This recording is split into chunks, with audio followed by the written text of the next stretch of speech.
हे hello, welcome back to my channel. मी स्नेहल पुन्हा एकदा नवीन व्हिडिओमध्ये तुम्हा सगळ्यांचं स्वागत करते. आजचा व्हिडिओ अतिशय छान आहे. मार्गशीर्ष महिन्यातील गुरुवारची तयारी करणार आहोत, पण त्यापूर्वी मी तुम्हाला हेल्दी आणि प्रोटीनयुक्त असा एक डोसा आहे त्याची रेसिपी शेअर करत आहे. इथे मी रेशनचे जे तांदूळ आहेत ते 3 वाट्या घेतलेले आहेत. 1.5 वाटी स्वच्छ धुवून घेतलेली नाचणी त्याच्यामध्ये मिक्स केलेली आहे, ज्यालाच आपण रागी म्हणतो. हिरवे मूग घेतलेले आहेत, जे की प्रोटीनचा खूप छान असा सोर्स आहेत. ते हिरवे मूगसुद्धा स्वच्छ निवडून धुवून आपल्याला घ्यायचे आहेत. त्यानंतर जी उडदाची डाळ आहे तीसुद्धा 1 वाटी इथे घेतलेली आहे. सो उडदाची डाळ, तांदूळ, हिरवे मूग आणि नाचणी असं आपण छानपैकी एकत्र भिजायला ठेवणार आहोत. त्यानंतर रात्रभर भिजून झाल्यानंतर ते आपल्याला फर्मेंट करायचं आहे, वाटून घ्यायचं आहे आणि त्यानंतर तुम्ही हेल्दी असे डोसे बनवू शकता. सोबतच खोबऱ्याची चटणी केलेली होती. बऱ्याचदा लहान मुलांना नाश्त्यामध्ये आपण काय देणार किंवा टिफिनला काय देणार, तर तुम्ही ही चटणी आणि हा हेल्दी डोसा त्यांना नक्कीच देऊ शकता. त्यांना प्रोटीनची, कॅल्शियमची खूप जास्त गरज असते आणि आता वाढत्या शरीरामध्ये थंडीमध्ये रागी ही आपण इंट्रोड्यूसही केलीच पाहिजे. त्याच्यामध्ये कॅल्शियमचा खूपसुद्धा चांगला स्रोत आहे. म्हणूनच तुम्ही नाचणीच्या भाकरी असतील, नाचणीच्या चपात्या असतील, नाचणीचे डोसे असतील, अशा अँगलने तुम्ही त्यांना नाचणी देऊ शकता. त्याच पद्धतीने जर तुम्हाला रेग्युलर जर चपाती नको असेल, तर तुम्ही हीच नाचणी जी दळलेली आहे पिठासारखी, ती गिरडीमध्ये दळून घ्यायचं, तिचं पीठ बनवून घ्यायचं आणि ज्वारीसोबत इक्वल क्वांटिटीमध्ये तुम्ही त्याच्या रोट्यासुद्धा तुमच्या मिस्टरांना टिफिनला देऊ शकता. मुलांनासुद्धा त्या हेल्दी रोट्या अशा खायला घालू शकता, कारण त्याच्यामध्ये 0 ऑइल असतं आणि 0 फॅट असतं. कारण ज्वारी आणि नाचणी हे सुद्धा खूप छान असे हेल्दी असे ऑप्शन आहेत. ते सुद्धा छानपैकी आपल्या बॉडीला मेंटेन ठेवतात आणि आपल्याला फॅट गेन करण्यापासून कंट्रोल ठेवतात. सो असे हेल्दी ऑप्शन तुम्ही नक्की ट्राय करू शकता.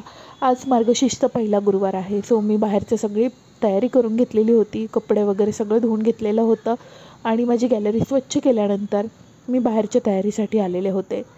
माझा उंबरा आणि बाहेर रांगोळी काढून झालेली होती. आता मी श्रीराम ही रांगोळी काढलेली आहे, त्याची नित्यनेमाने अशी पूजा करते आणि खूप प्रसन्न वाटतं. त्यानंतर आपलं काम झाल्यानंतर, आवरल्यानंतर घरामध्ये मी गुरुवारचं जे गुरुसप्तशती हे ग्रंथ आहे गगनगिरी महाराजांचा, गुरुमाऊलींचा जो ग्रंथ आहे त्याचंसुद्धा गुरुवारचं विशेष असे संकल्प पारायण आहे, ते करत असते. आणि आता मार्गशीर्ष महिन्यातील 4 गुरुवारसुद्धा महालक्ष्मी देवीचं हे व्रत आता चालू झालेलं आहे. साध्या सिंपल पद्धतीने तुम्ही घरामध्ये मनोभावे देवीची कशा पद्धतीने पूजा करू शकता, तेच आज आपण या व्हिडिओमध्ये पाहणार आहोत. आपल्या सर्वांनाच माहिती आहे की मार्गशीर्ष महिन्याला धार्मिक कार्यांसाठी खूप असं महत्त्व दिलेलं जातं, कारण हा शुभ महिना असतो आणि कारण सत्ययुगसुद्धा याच महिन्यापासून सुरू झालं असं आपल्याला सांगितलेलं आहे. मार्गशीर्ष गुरुवारचं हे व्रत ना आपण सकाळी सूर्योदयापासून तर सूर्यास्तापर्यंत करू शकतो. असं व्रत केल्याने माता लक्ष्मी आणि भगवान विष्णूची पूजा केल्यामुळे आपल्याला त्यांची कृपा प्राप्त होते आणि त्यांच्या कृपेने सुख, समृद्धी आणि ऐश्वर्य मिळतं. सोबतच मनातील सगळ्या काही इच्छा पूर्ण व्हाव्या या हेतूने सुद्धा बरेच जण मार्गशीर्ष गुरुवारचं व्रत करण्याची पद्धत करतात. या व्रताची सुरुवात मार्गशीर्ष महिन्यातील पहिल्या गुरुवारी होते आणि शेवटच्या गुरुवारी आपण त्याचं उद्यापन असं करतो. आपल्याला या व्रतामध्ये जी गोष्ट आहे ती कहाणी आपल्याला वाचायची असते. थोडक्यात जे कोणी महालक्ष्मी मातेचं व्रत हे श्रद्धेने आणि मनोभावे करतील त्यांना महालक्ष्मी माता प्रसन्न होऊन तिची कृपा मिळते. परंतु श्रीमंती आल्यावर सुद्धा माणसाने उतू नये, मातू नये. नित्यनेमाने देवीचं हे व्रत करावं, देवीचे मनन, चिंतन आणि नामस्मरण करावे, म्हणजेच देवी सदैव आपल्या पाठीशी उभी राहील आणि आपली सगळी कामना पूर्ण करेल. अशा पद्धतीने ही महालक्ष्मी देवीची कहाणी गुरुवारची आपल्याला वाचायची असते. सोबतच महालक्ष्मी मातेचा मंत्राचा जप आपण करू शकतो.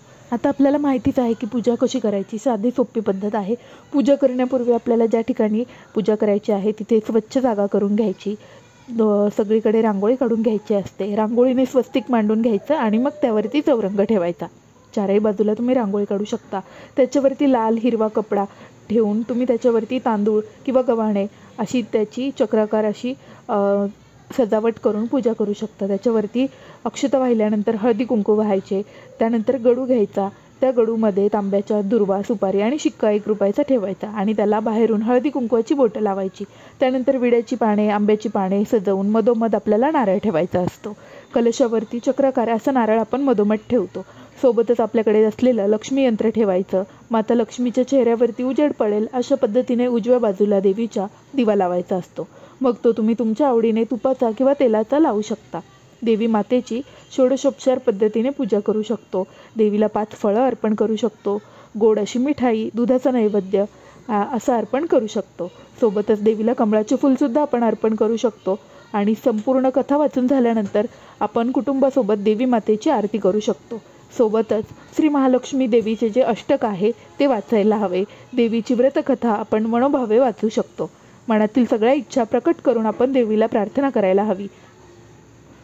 आपल्याजवळ जर गाई किंवा वासरू असेल तर त्यांना आपण जेवणातील जो नैवेद्य आहे त्याचं एक वेगळं पान काढून ठेवायचं, देवीला नैवेद्य दाखवायचा आणि कुटुंबासोबत आनंदाने आपण भोजन करू शकतो.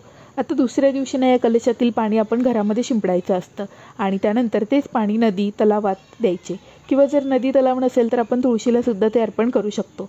आणि पाने घरातील 4ही बाजूंना ठेवून द्यायची आणि नंतर ती पाने दुसऱ्या दिवशी निर्माल्याला ठेवू शकतो. शेवटच्या गुरुवारी आपण 5 कुमारिका, 5 सवाष्णी त्यांना बोलावून हळदी कुंकू, फळं आणि महालक्ष्मी व्रताची कथा हे देऊन त्यांचा सत्कार करायचा. अशा पद्धतीने साधी सोपी पद्धत आहे या व्रताची. मी माझ्या पद्धतीने तुम्हाला माहिती देण्याचा प्रयत्न केलेला आहे. आणि अशा पद्धतीने मी लहानपणापासून माझी आई असं व्रत करत होती, तिचं पाहून मी सुद्धा हे व्रत करायला शिकले आणि आज अगदी मनोभावे मी हे व्रताची माहिती तुम्हाला सांगितलेली आहे. सो तुम्हाला आजचा व्हिडिओ हा कसा वाटला हे मला लाईक करून, शेअर करून आणि कमेंट करून नक्की कळवा. जर तुम्ही व्हिडिओ पहिल्यांदाच पाहत असाल तर चॅनलला नक्की सबस्क्राईब करा. आणि वेळात वेळ काढून माझा व्हिडिओ पाहिल्याबद्दल खूप खूप धन्यवाद.